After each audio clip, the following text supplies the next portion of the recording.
আমাদের সাংবাদিক বন্ধুগণ, আল্লাহ তাবারক ওয়া তাআলা কথা বলার সুযোগ পাওয়ার জন্য আল্লাহ শুকরিয়া আদায় করছি। আমার উপর জানাই আজকে কথা বলার সময় না, একটু আহ্বান, আমরা প্রতিটি ঘরে ঘরে যাবো ইনশাআল্লাহ।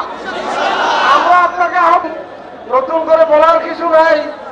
সিলেটের বন্যায় সংখ্যালঘু নাই, তার কাছে কোনো কালো ধাবা নাই। দিয়েছে আমার সাথে অধিকারের দরজা খুলেছে, লড়াই করে এখন বাকিটা আমরা আদায় করবো ইনশাআল্লাহ। আমাদের সন্তানেরা বৈষম্যহীন সমাজ চেয়েছে, সেই সমাজটাই আমরা করতে চাই।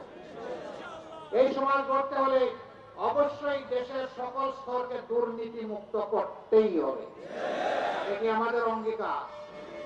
আল্লাহ যেন এই তৌফিক এই দেশবাসীকে দান করেন। কোন দুর্নীতিবাজ দিয়ে মানুষের ভাগ্যের পরিবর্তন হবে না।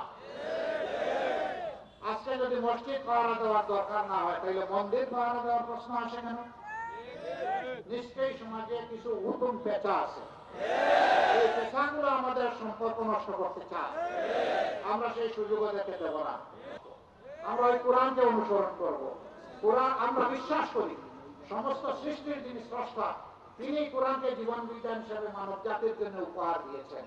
এর চাইতে ভালো কোনো জীবন বিধান হতে পারে না, আইন হতে পারে না, কানুন হতে পারে না, সমাজ ব্যবস্থা হতে পারে না। আমরা ওইটাই সমাজকে উপহার দেওয়ার চেষ্টা করবো ইনশাআল্লাহ।